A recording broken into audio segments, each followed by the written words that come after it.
Rob Star Gang, what up? What up? Appreciate everyone joining the live stream. Welcome to the Rob Star Report. Your host, as always, Clay Rob, and we're here to talk about day one of mandatory minicamp, and then, of course, we're going to talk about the Jaire Alexander.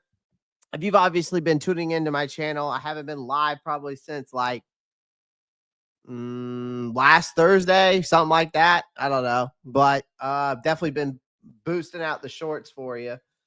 Still bringing you content whether I'm live or not. So if you've been tuning in, I appreciate you guys showing your love and support. Man, so mandatory minicamp day one recap. We're gonna dive into that. We're talking about Jaire. Yeah, I mean, it's a good time right now to be a Carolina Panthers fan, man. I love what I'm hearing. I love what I'm seeing. Having mandatory minicamp underway in Carolina, I had a lot of thoughts going into this. T Mac, is he hope or is it just hype? Like those, because like that's what I'm going to be looking for with these, minicamp. I know we're already just in day one, but like looking into this mandatory minicamp, like I'm looking into T Mac. Like, I'm looking into T Mac. He's looked the part so far. And with him, he looks good and but he looks good now, but like I need to see him producing in November, right? I think T Mac's a guy that needs to help Bryce Young, but I think he's a guy who needs to elevate him as well. So, and that's a lot of pressure, especially for a guy who's a top 10 pick on this team. Bryce Young, I mean, that's another thing I was looking to this mini camp was, if Mick, and that's the thing with T Mac, if he turns out to be that alpha receiver, this team has lacked since, Steve Smith, it changes everything, right?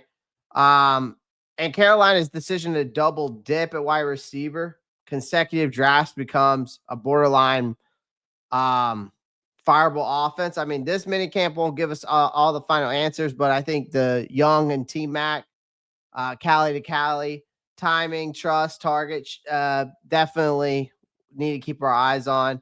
Obviously, Jimmy Horn's another guy I was, going into this minicamp because I wanted to see what I'm getting out of him, because obviously he was sidelined with some of the OTAs due to that injury with his hamstring, which was very minor, obviously.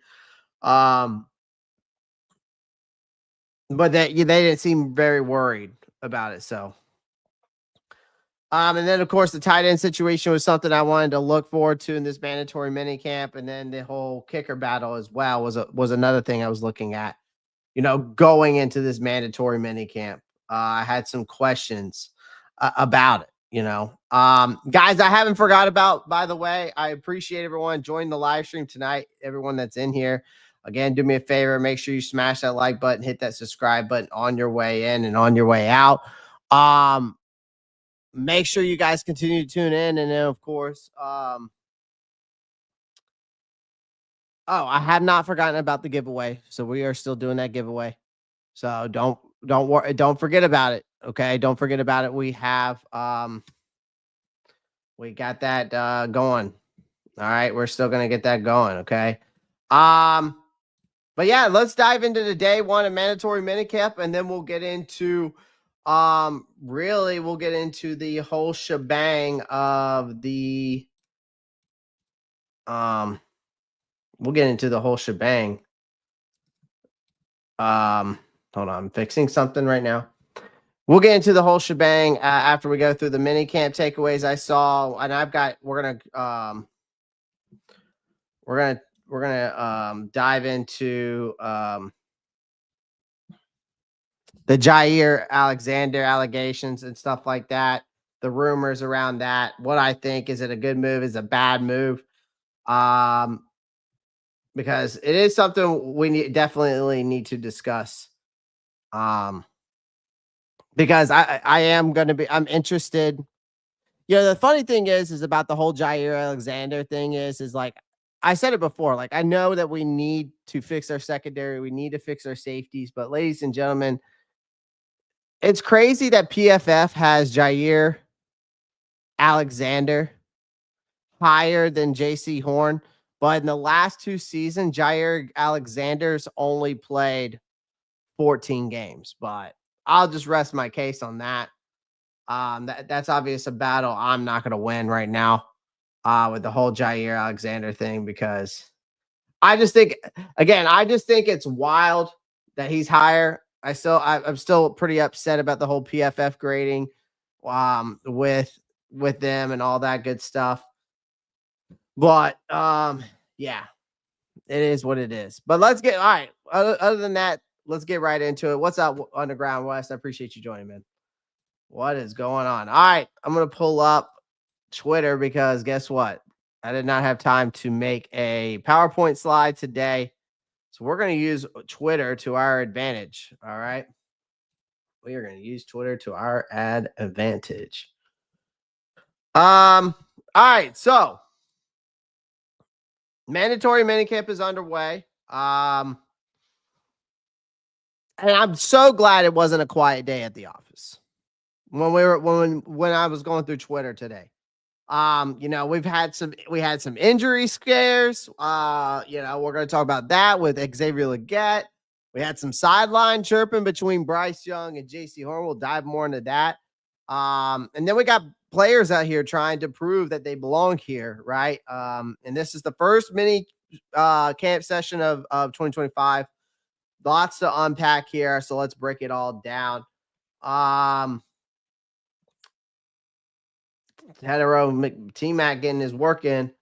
Let's start off with what my first topic I want to talk about is this. This right here. I don't know if is there a clip of it? No, there's not a clip. Okay, so this is what I want to talk about right here. What we saw today. Xavier Legette has his cleat off, and is getting his right foot looked at by the trainer. So this is what I'm talking about when we had some scares. Is that Xavier Legette, mid in this, apparently this was like mid route during his position drills, came up like limping a little bit, like kind of like he yanked off his right cleat apparently. And then he got some attention from the training staff, and that's the same foot he had off-season surgery on, by the way. So it was definitely a scare. He came back, he finished practice. Let's not gloss over it. I mean, this wasn't a cramp. This was just a guy coming off foot surgery, now showing signs of discomfort before the pads are even on, and it's June. And if he's not 100%, it'll show up in July, ladies and gentlemen. It's going to show up in July and August and possibly even September. So we got to keep an eye on him. Okay. It's not something I want to have to sit here and worry about all off season. You know what I mean? I have a feeling though that I am, just because we're seeing this. But as of right now, it sounds like it's nothing that we need to be. They're saying it's nothing to be worried about, but it's day one of mandatory minicamp, man. So, Broski, what did you say here? Clay, what I'll say that is the year before last, JC only played 6 games, didn't play a full season last year. If didn't play a full season last year either. I mean, Broski played 15 games though. Jaire Alexander, okay, if you go with the year before 6 plus the 15 games that JC Horn played last year, that's 21 games started and played. Whereas Jaire in the last 2 years has played 14. That's 7 games per year. But yes, we definitely do need another corner big time. I totally agree. I do not disagree with that statement whatsoever. I don't disagree with that statement whatsoever. I'm not telling you he doesn't have a history game, missing games. I'm not saying that. I'm just saying he's missed less games than Jaire Alexander. That's all I'm saying. But what I'm saying but I do agree with you. Yes, we definitely need another corner. I mean, as much as I want to get Julian Blackmon, and as much as I want to get maybe another safety. From what I'm hearing that Damani Richardson is enough at the position that he's had. He's out there making plays. He looks good. We saw him. I think he had a pick against Bryce in the OTAs. So we're seeing a lot out of Damani Richardson. We're seeing a lot out of Lathan Ransom. We're seeing a lot out of Tre'von Moehrig. So really, maybe out of the safety room, do we really need Julian Blackmon as much as maybe we would need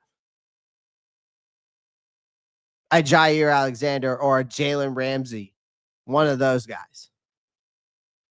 Right. I could also make a case like there's another free agent out there right now who just got released by the Bengals, Jermaine Pratt. Josie Jewell was good last year. He's not getting any younger though.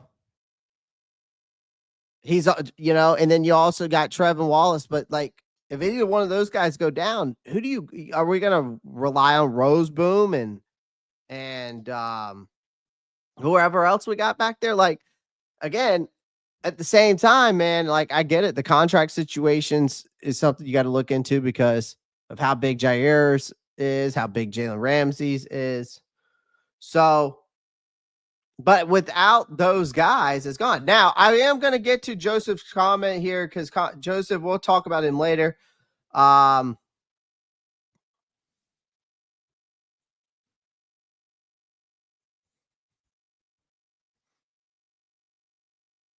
I don't know what's going on with Trey Hendrickson right now. And we'll talk more about Chow. You know what I mean? We'll talk more about Chow here soon. Because again, I could be overstating that we really need to bring someone else in. But yeah. But let's get back to some more takeaways. We'll dive more into that stuff a little bit more as we go throughout tonight's show. So appreciate everyone joining. We got over 40 people watching. Again, do me a favor, make sure you smash that like button. If you're watching on Twitch or X, make sure you drop a like and a follow. I would greatly appreciate it. It goes a long way. Also, share this with your friends and family or whoever you would like to. I greatly appreciate that as well. All right. I'm also going to have some shorts coming out to you guys later on tonight as well. So be on the lookout for that. All right. So let's move on to the next topic here. Let's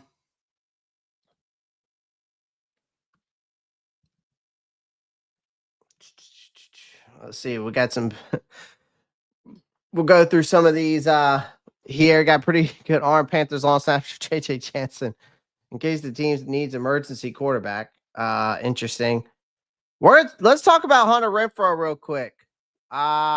Because apparently he has been having an absolute day. Sounds like he's reinventing himself in Carolina.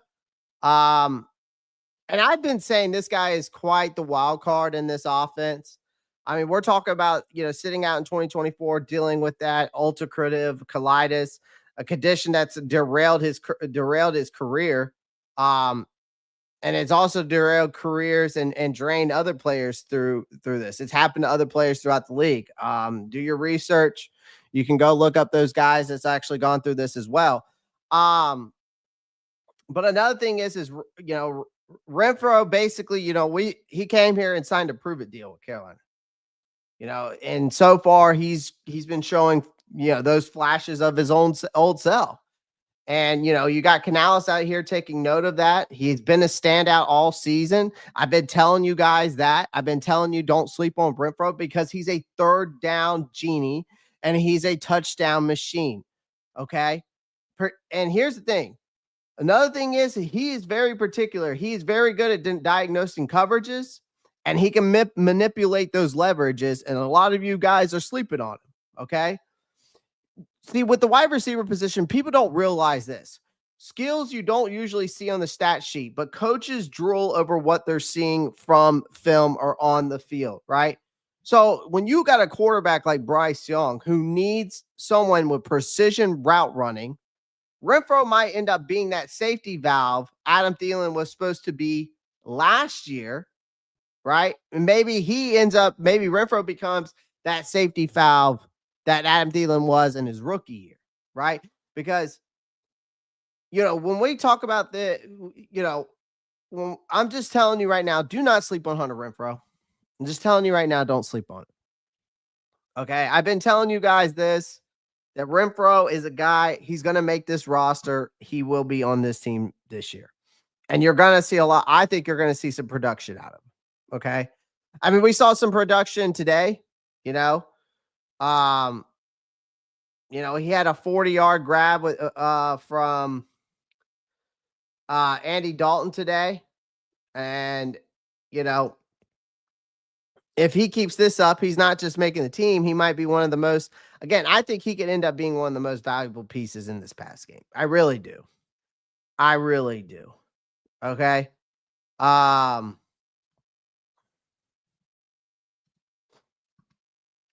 So appreciate everyone joining the live stream again. Do me a favor, make sure you smash that like button, hit that subscribe button.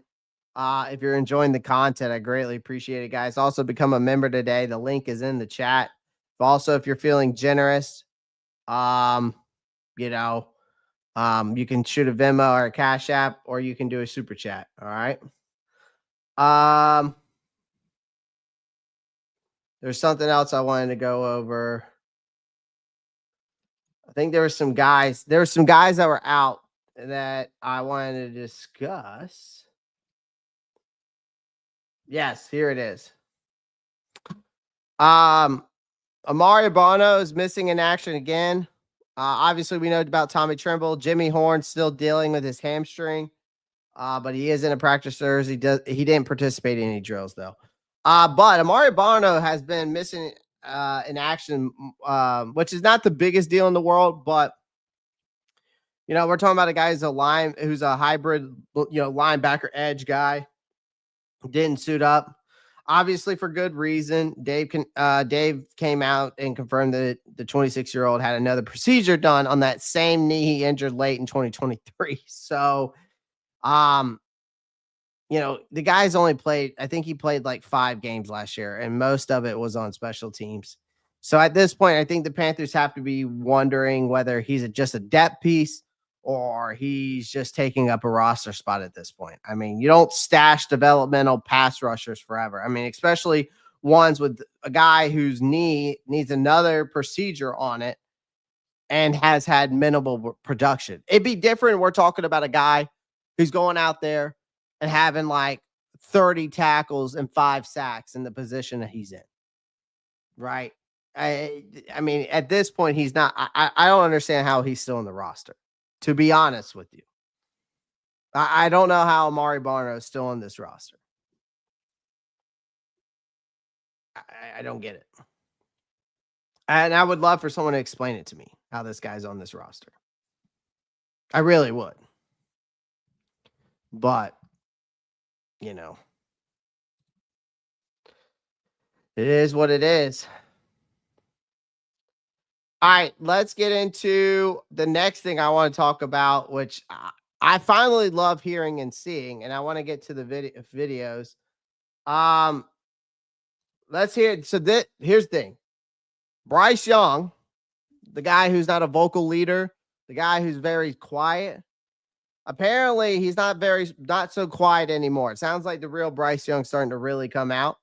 And it was Bryce Young versus JC Horn today. And they're going back and forth at it. Let's hear from Dave Canales first. Honestly, he gets really animated, and particularly we're talking about sports. Like, he loves talking about NBA basketball, college sports during the season when we're going, when we're out here on the field, he just has that. Dude, the audio is ass. I don't know what, he just has a defiance to him, and that's just kind of his way of competing. He's not super animated with it, but he definitely thrives off of that, feeds off of that energy, and he takes his chances when he can, because JC's trying to bait him into throwing the ball over there, so And he's doing a great job with it. So, and it does bring a level of confidence to the guys to know, like, hey, we're dangerous when we're out here, And so I think Let's see if I can get a better quality. gets really animated, and particularly if you're talking about sports, like he loves talking about NBA basketball, college sports during the season when we're going, when we're out here on the field, he just has that, I don't know what, he just has a defiance to him. And that's just kind of his way of competing. He's not super animated with it, but he definitely thrives off of that, feeds off of that energy, and he takes his, chances when he can, because JC's trying to bait him into throwing the ball over there, so honestly, he gets really animated. See what else we got. There was another interview. There he is. No, I ain't doing David Newton's one. Sorry. Let's see if I can find a different one. Well, I guess we'll have to do it. It'll have to duel. See if I can hear anything though. More this year. He talking trash every day. It's getting fun. He came up to me after practice today and told me he gonna stop going back and forth with me. I said, I just been talking to the time, so I don't think he can take the heat. So he gonna stop talking to me.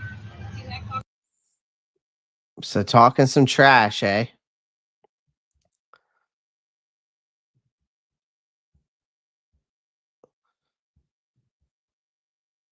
This is what I want to hear too from Adam Thielen. Let's see if I can find another video though. Probably not. I think David Newton's the only one who's posting these up. I think it just talks about our team. We're a bunch of guys that won, and I think guys are finally sick of being the same old Carolina Panthers.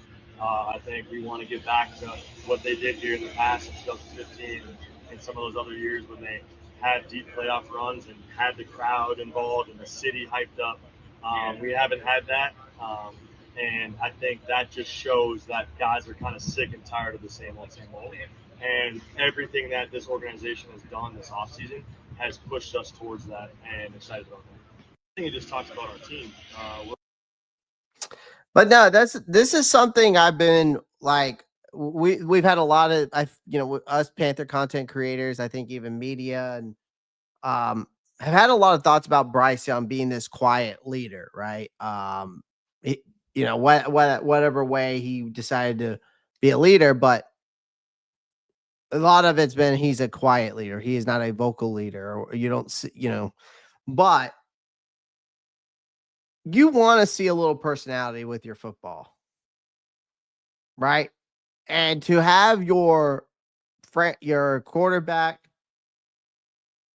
Bryce Young and JC Horn, trading verbal jabs at practice, which is, there's a video, or there's a picture right here. I think I had a picture of it up somewhere. Where is it? Yep, right here. Shout out to Ben by the Keep Hearn podcast. But this was apparently a video of them, I guess, going at it today. Or a clip, not a video, but a picture. Obviously it wasn't like full-blown Newton versus Norman levels of heat, but it's a promising sign of some life from, your quarterback, and who's been again, this is a guy that's been criticized for being too passive during his brutal rookie season. And then obviously you see Canales is all for it, right? And praising him, right? And, ability to weaponize the trash talk as fuel, which is great. Because let's be honest, Bryce Young needs to get scrappy. He was way too polite last year from getting bulldozed behind a bad line, thrown to practice squad level receivers. Now, if this energy means he's finally taking control of this locker room, then that's progress. And Horn, for his part, didn't seem phased, but he smirked, calling the exchange, obviously, when we listen to that interview, fun. If Young starts throwing his way in live action, then this is a different conversation we need to have. This is a total different conversation we need to have.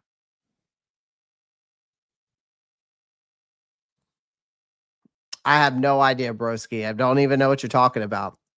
To be honest with you. What's up, Lonzo? Appreciate you joining, man. Justin Mabe. More. Morr. More, I guess. Don't sure what you're trying to say there, my guy. All right. But those are my biggest takeaways from the mandatory minicamp. But let's get into the Jaire Alexander part, because there is an interview, I think, of Dave Canales talking about the possibility of adding someone. I got to find it here. And then we'll talk about this interview right here. And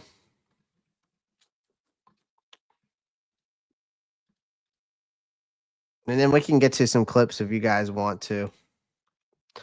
I'll be putting together some highlight reels of today's mini camp on TikTok tonight. So if you guys want to see that, make sure you follow me on TikTok. All right. Make sure you guys follow me on TikTok. Let's see here. I thought I saw it. All right, let me go down here then.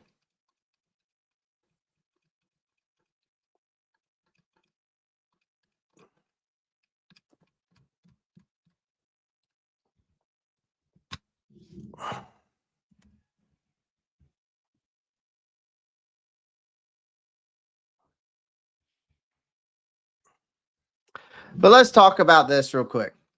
Obviously, the Packers releasing him, and let's talk about it being something. Mo Rig wasn't playing nickel with Damani and Ransom at safety. We'll see if that works out, Justin. I'm not sure. I kind of like Mo Rig in the position that he needs to be in, which is coming is in that strong safety spot, man. I like him there. Use him as a hybrid because he's such a good run defender, and him coming downhill, it's such a big hitter. I like him. I like him up in his position, not in the nickel, but I'm not opposed to it. Not opposed to it. I mean, him and Ransom are going to rock some dudes. I have a feeling Lathan Ransom and him we're going to see some highlight hits, like some heavy hits from those guys.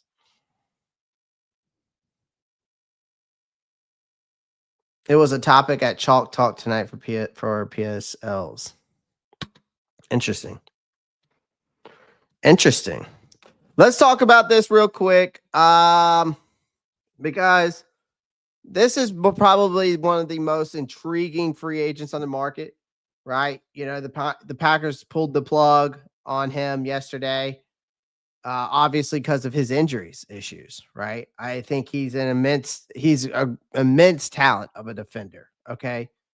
But it's hard for you to play if you've only played 14 games in the last 2 seasons. It's really hard to reconcile a final $37 million deal. Okay. Now there's a handful of teams will circle with some real Super Bowl hopes. Others are just hoping to stay relevant.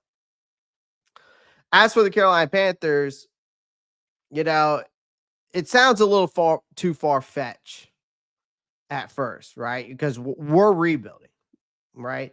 We've got this whole new coaching staff going into year 2. You know, we got a third-year quarterback, you know, still finding his rhythm. A depth chart that's got a lot of potential, a lot of unknown, right? And then there's also some question marks, you know, and you got Pro Football Focus out here saying that the Panthers could end up being a dark horse for this guy. And, you know, they might be right, but I'm not going to sugarcoat it with you guys because I've said it before and I said it again on this. The Carolina Panthers cornerback situation is thin. And we'll talk more. I'll dive in the Chow Smith Wade thing here soon because he has been doing well. But I really want to get into this because even Dave Canales came out and basically made a hint that, they could they're open to bringing in more guys, right? But again, when we look at this cornerback room behind JC Horn, again, guy who's talented. I'm not going to say he's made of glass yet. I think, him playing 14, 15 games, whatever it was last year, if he can stay like that, great. You got Mike Jackson, who I think is still trying to prove he belongs as CB2, right? Then you've got Shamar Bartholomew. You got a Caleb Evans. Those are the names only on the depth chart. Like I would know, but some of you guys may not. I mean, the rest are undrafted rookies. And then, of course, you got Chow, and we'll dive more into him here shortly. But this secondary doesn't need a Band-Aid. It almost needs a full transfusion. And to be honest with you. Now, adding Jaire Alexander, I want to be clear here. I think adding him would instantly elevate this unit for sure. And it's a big if he stays healthy.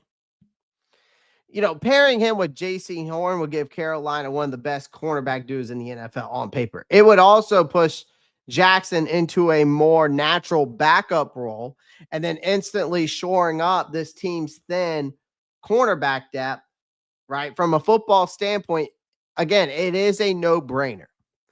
But nothing is simple ever when it comes to this league, guys. We know that. Right? Nothing is simple. I mean, we're talking about a guy who's 28 years old.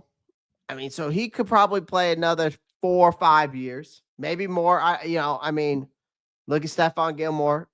I don't know. But again, we're talking about a guy who has missed 34 games over the possibility of 68 games. He's missed 34 out of 68 games since 2021. And he's been trending closer to that luxury liability than a lockdown legend. I'll be honest. Like, again, injuries have derailed what should have been a all-pro career, in my opinion. And now he's looking for a reset. Now, if he's smart, he'll know that another big money multi-year contract isn't coming. At least not this summer. Unless some desperate GM throws caution to the wind. I could tell you that right now.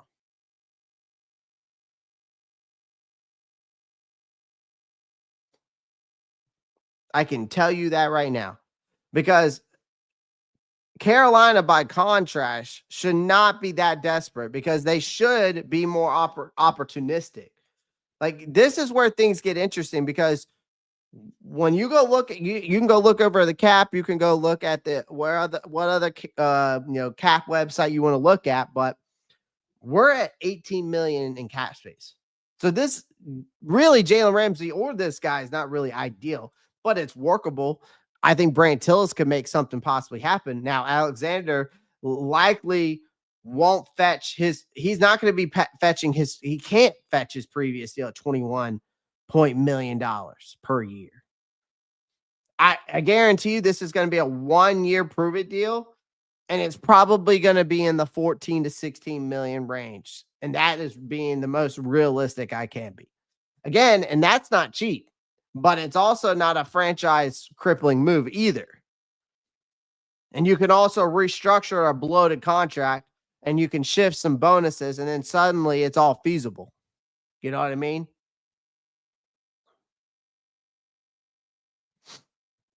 But let's also talk about the fit.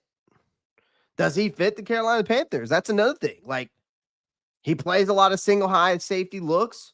More than 2/3 of his defensive snaps last year was that way. He thrives in those alignments. He's got the coverage grade to back it up. I mean, he was 90. When you go look at it, he was 98th percentile in single coverage over the past 3 years per PFF. So that's not a fluke. I mean, the guy's got elite level skill that stuff doesn't just disappear. Okay. but it does hurt when you have the injuries. So here's the kicker. This could be a homecoming. I could see it. You know, you're talking about a guy who went to high school just outside of Charlotte. This isn't just another mercenary situation. This is a potential return to boots storyline. There's some emotion probably weighed into this. And that might matter to him. And it certainly gives, you know, Carolina some the leg up when trying to lure him into a, you know, a short-term friendly deal. Now the Panthers, again, I said it before, I'll say it again. I don't think we're contenders yet. I said I predicted in my early prediction 9-8, right?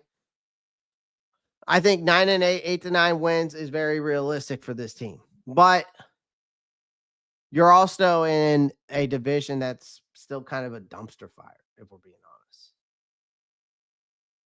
Now, I'll say this. No one in this division is running away with it this year.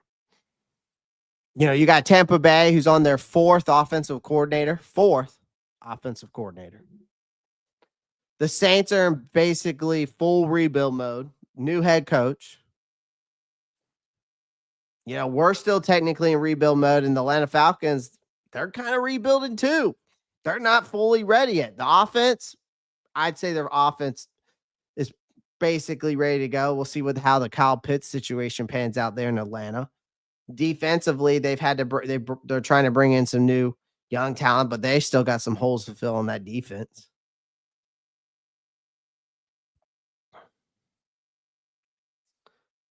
So, I mean,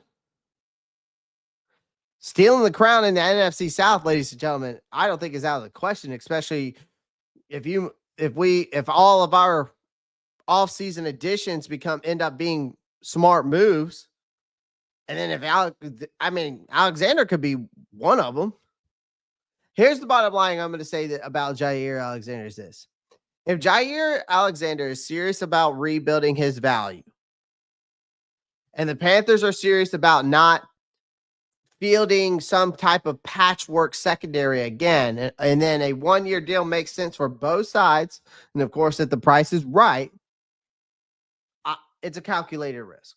The upside of it all is that you get elite coverage out of a guy, you improve your defensive depth, and then you got a potential dominant duo in J.C. Horn and Jaire. The downside is then it ends up being you take the risk of having more injury headaches, money tied up in another guy who can't stay on the field. So, again, you got to ask yourself this question. Should they go after a guy? Should they take the risk? Should they take the risk and go after a guy? Because the upside, for sure, I'll say this.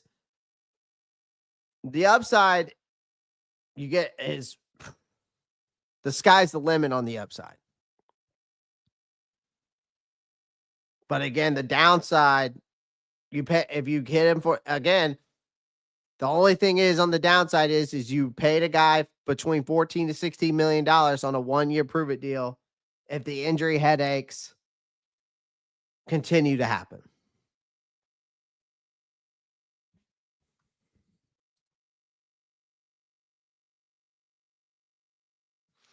Exactly. So in this case, I'm saying yes, sign him to a one-year prove-it deal. And if it works out, great. Because then you literally just made a dynamic duo in that secondary. And one of the best on paper.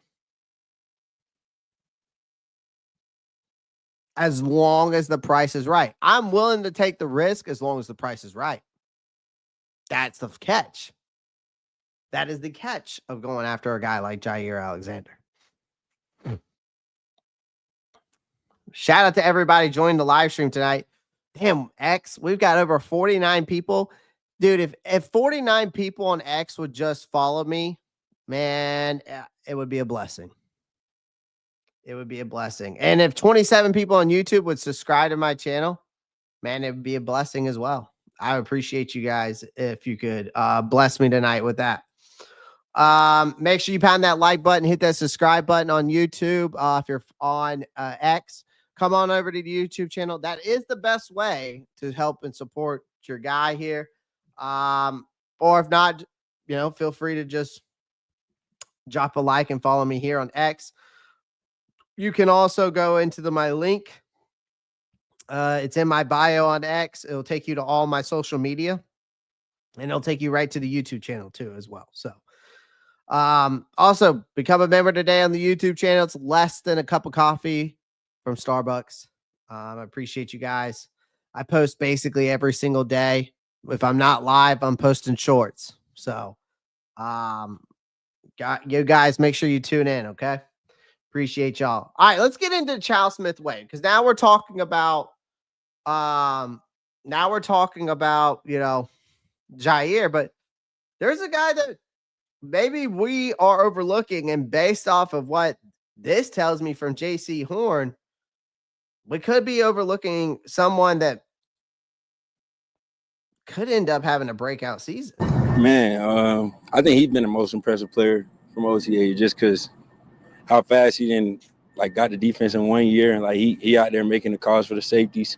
He played line up at corner, he lined up at nickel, he lined up at safety, he lined up everywhere. And he's just making a lot of plays, and the communication is the biggest thing for me. Like a second-year player communicating like that. He even calmed me sometimes because at corner, sometimes I get lazy and don't want to go to the huddle, so I can depend on Shaw every time they break the huddle to give me the play, tell me what I'm supposed to do. So, man, that's a big statement coming from your Pro Bowl corner. That's a major statement. That is an absolute major statement, right? Coming from from a Pro Bowl corner. Like, let's back it up for a second from that video, because Smith-Wade wasn't some marquee draft pick.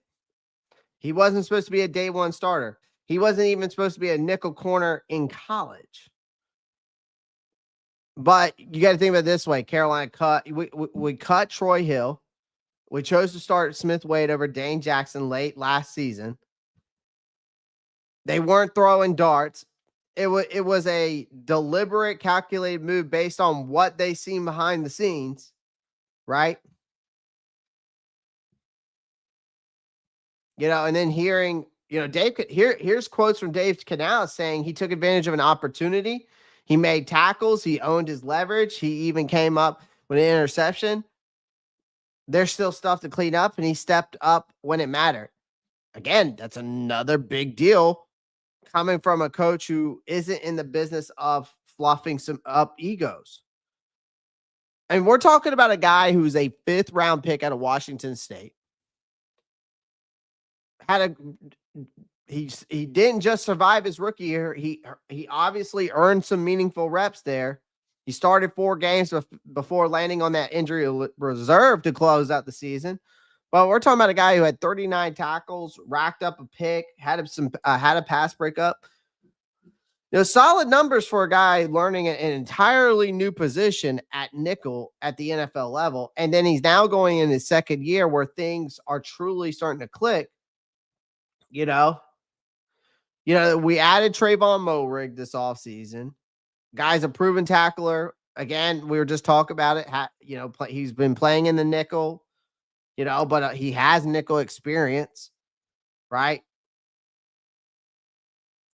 Conventional wisdom said that he bumped Smith-Wade down the depth chart. Instead, Smith-Wade's been running with the ones in the slot all through OTA's minicamp.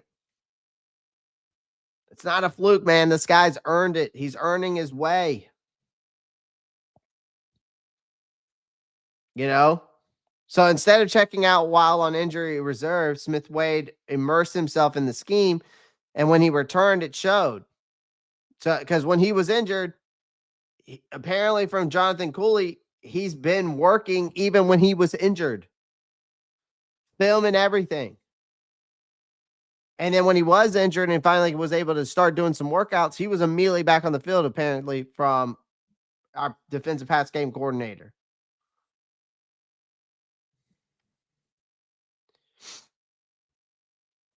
So all of this matters a lot, if we're being honest, because again, from what JC Horn says, communication in the secondary is non-negotiable.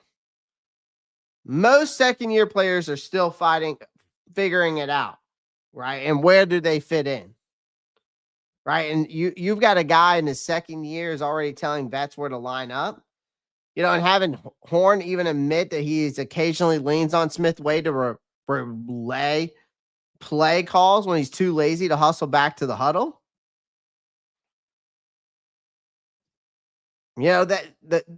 And trust is like currency in the NFL, especially on the defense. So again, it's a big statement when your all pro corner, your teammate trusts you. And it means that they're not worried about covering your blown assignment. It means that they'll play faster. It means that the whole unit gets better. I'm wondering if this guy could end up becoming a cornerstone player here. I'm hoping so. Would love that. We've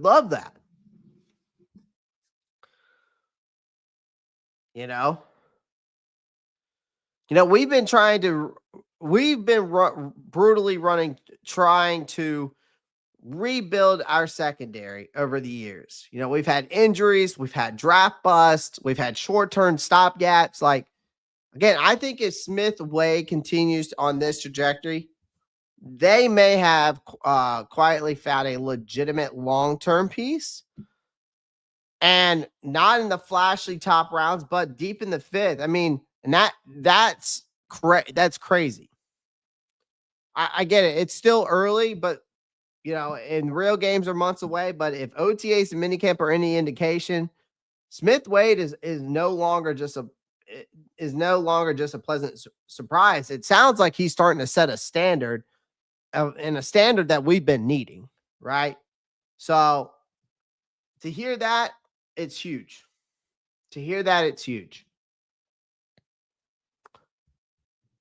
Again, I appreciate everyone joining the live stream. Do me a favor, make sure you smash that like button, hit that subscribe button.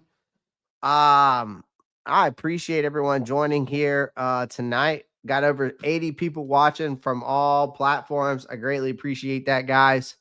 Shout out to you guys tonight coming through and joining the live stream. Guys on YouTube, we've got over 35 people watching and we only have 19 likes. Let's get them likes up, please. I would greatly appreciate it. And over on X, we've got over 53 people watching. So make sure you do me a favor, drop a follow, drop a like, and also why don't you check the link in the bio, come on over to the YouTube channel. And that's the best way you can show your support. I greatly appreciate it. All you have to do is like and subscribe. It's 2 clicks away. Also, make sure you click the post notifications bell on YouTube so you don't miss any new content, because I post every single day. So, but other than that, guys, those are my takeaways from mandatory minicamp day 1. And that's my take on the Jaire Alexander situation. We'll see if we add him or not. So, other than that, guys, I appreciate everyone joining the live stream. And as always, I will see you guys later. And as always, keep pounding. Peace.